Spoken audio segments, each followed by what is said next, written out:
It's a little bit like someone singing your birthday song for 19 minutes, so you get a bit shy. This is long and my smile is really stiff. I don't know, I start blushing a lot. You're like, oh gosh, you get embarrassed. And it's great and weird and big and crazy.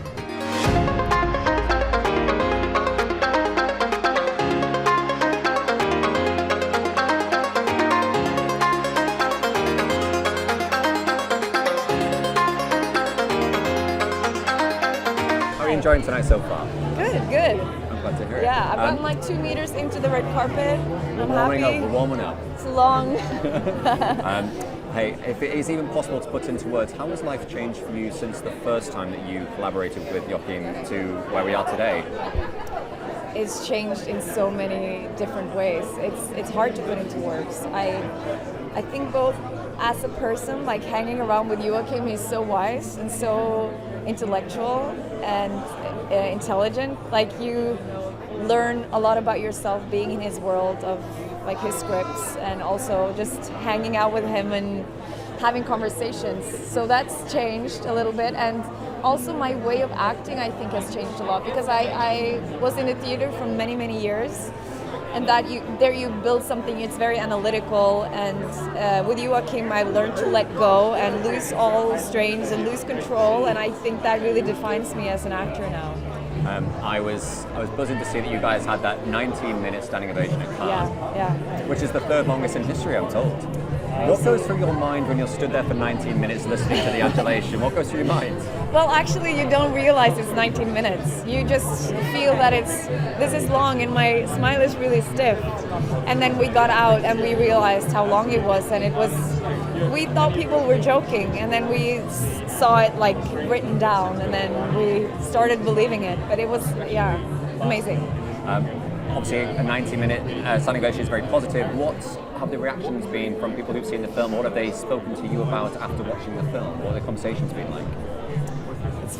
It's funny actually, because a lot of people say it's really good, but you know already it's good, so I won't talk to you about it. But we love hearing about Tell me more. Tell me more. No, but it's been really personal to people, and it's been personal to us, so it feels like we're sharing something that was so important to us, and it becomes important to people watching it. So that's what you want when you make a movie. Did you have any expectations of working with Stellan before this project, and how did you find the experience of being such a close collaborator with him? Well, I was a little intimidated, and I was maybe expecting someone a bit more strict and being, I don't know, more closed off. But he's so open and warm, and he has so much integrity, but he still doesn't give about the bullshit. He will call you out. And that's very inspiring to hang around with a person like that. And final question from me. Obviously, you kind of went through the awards in the London Film Festival with Worst Person in the World a few years ago, which did fantastically well. Did that prepare you for this new kind of venture with Joachim? Are you prepared for more award season things? Do you know things that you didn't know before now? Actually, I'm a little bit more prepared. Well, the nice thing is that now I know some of the journalists, and I see familiar faces. The first time it was so overwhelming. And now traveling with this group is really nice. So it feels more comfortable, but it's still overwhelming.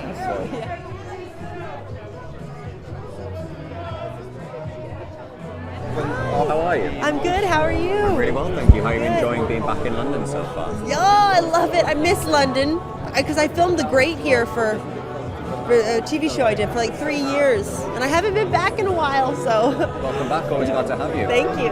I've been listening to a lot of the interviews that you guys have done for Sentimental Value so far. Yeah. And we're going to compliment them next to you, so it might be a little bit awkward for a second. But what I heard about you complimenting Joachim's directing style is nice and kind, which struck me because I'm thinking, is that not usually the case with directors? Is it particularly nice? Well, I guess it depends. It depends. I've been very lucky, I have to say, that I've worked with very kind people. I mean, above all, I think that's always the most important. And the way that you're going to get the best work out of everyone is being kind and being supportive, and that's exactly what he does. He makes an environment for you where you feel safe to be vulnerable and to go to dark places, and because your walls can come up very easily if you don't feel secure or comfortable with someone. And so He creates that, and God is just a brilliant director. I mean, he sees everything. He's right next to the camera. He's not off in a tent. You know, he's right there watching you while you're filming, and just you can feel that heartbeat. You know. I don't know who else was on the set with you, but was it strange being, I guess, the token American of the set? You know, like I was, yes. I think, I was the only American. Well, how can you compare, like, being on a film set where it's a foreign language film, I guess, for us, to an English language speaking film? Do you have things to compare it to now? Yes, I mean, I feel like there's not like huge differences that jump out. I mean, I guess the language barrier is one, just meaning that if they're speaking in Norwegian, I can't understand Norwegian, but there was something like quite a relief actually to that, because normally I'm someone on sets who's always like eavesdropping and listening to everything that's going on around me, and in this case I couldn't really do that, and so it gave me like a nice tunnel vision and like a nice focus to just focus on what I needed to do, and it was calming. I liked it. That's such a good way of putting it. Yeah. I don't know about within the film, you must have to have a couple of times to speak Norwegian and flex your foreign accents. How has any of it stuck? No, I'm trying. Hey, I'm hanging out with them a lot. They're trying to teach me little words and things. In this, I didn't have to speak the language, but I had to do a Norwegian accent, but what's funny also about my character, she's not supposed to be particularly great at it.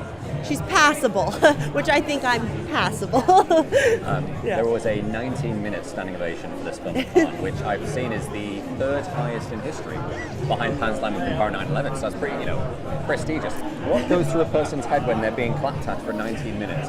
You're like, it's like that. And there's a camera in your face too while it's happening.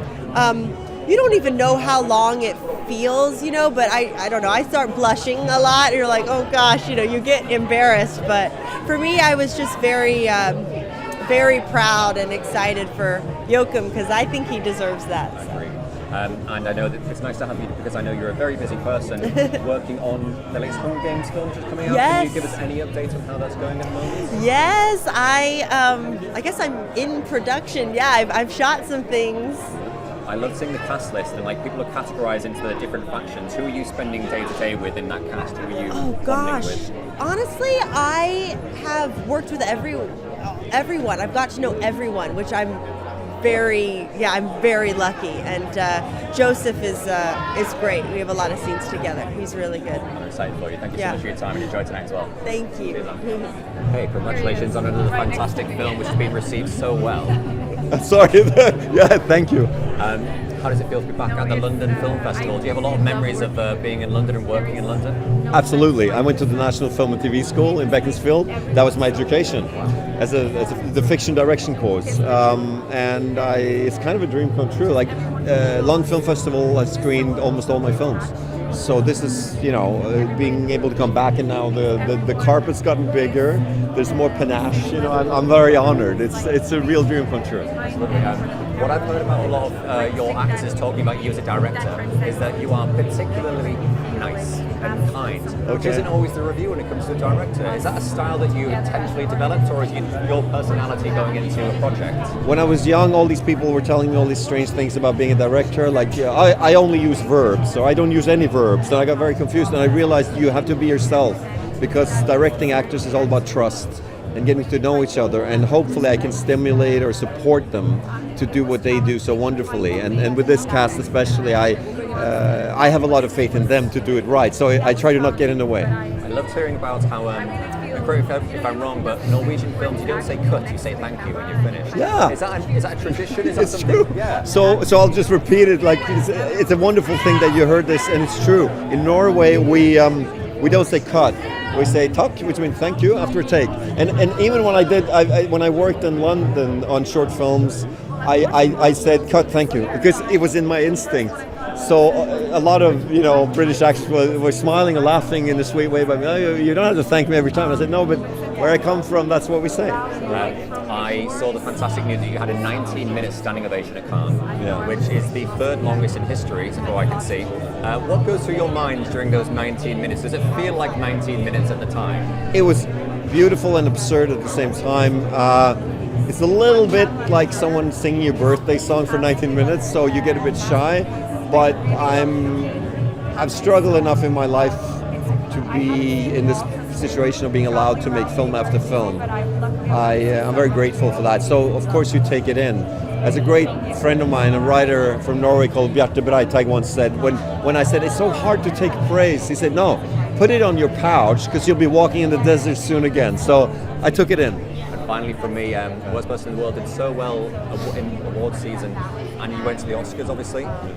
We're hoping the same thing happens with Sentimental Value. Have you learned anything about that award season that you want to take into this perhaps campaign? The most wonderful thing about being nominated last time, I thought, was that you are actually kind of on the road with a lot of colleagues, and you befriend them, actors, directors, writers, cinematographers. Suddenly you're this group, and at the end of the day, you don't really believe in the idea of competition other than to further the attention around movies. So if that should happen, I would be grateful and hope to meet some new friends, It's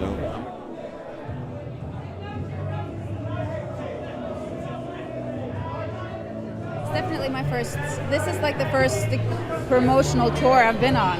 And it's great and weird and big and crazy. Yeah. So pick into that, what's the weirdest part about it? It's just like this. This is weird. Yeah. Well, not weird maybe, but it's like a difference for me. But this is lovely. London is great. I've only been here for work, but it's great. It's so like busy and cool, and yeah, I love it. You're welcome. Hey, congratulations on this film, which is really making waves in the industry, and people are really excited to see it when they finally launch it here.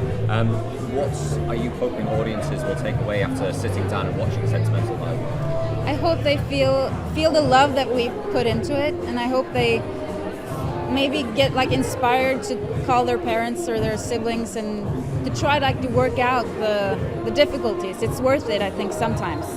Yeah. Your character has Stellan Skarsgård as a father. Yes. How did you find him as an on-screen collaborator and or as an on-screen father?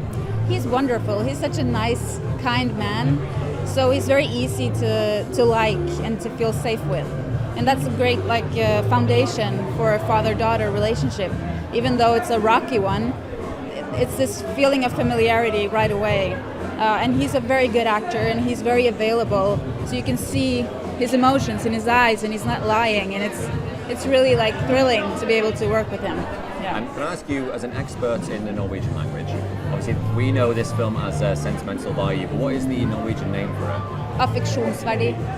I won't even try and pronounce it. However, is Sentimental Value a direct translation as to that Norwegian word? No, Yeah. that would be sentimental verdi, but that has a slightly different. It means something a little different in Norwegian than it does in English. So, affeksjonsverdi is a more appropriate translation, I would say. I just need someone to confirm that for me. Thank you for doing Maybe ask the director. No, I'll ask you. And finally, on the director, actually, Joachim, everyone says he is a kind director, a very kind man. Is that your experience, and what was special about him in working with him? He is exceptionally kind and very warm, and he creates very safe and stable work environments, and it feels like everyone's like creating the movie together. Everyone has ownership, the people working with catering, the people working with lights, with the camera department, everyone is making the movie together, which is really cool. And he's just great. Like, he sees you perfectly. He just brings out the best in people, I think. That's wonderful. Thank Yeah. you so much for your time. Enjoy tonight as well. Thank you. Cheers.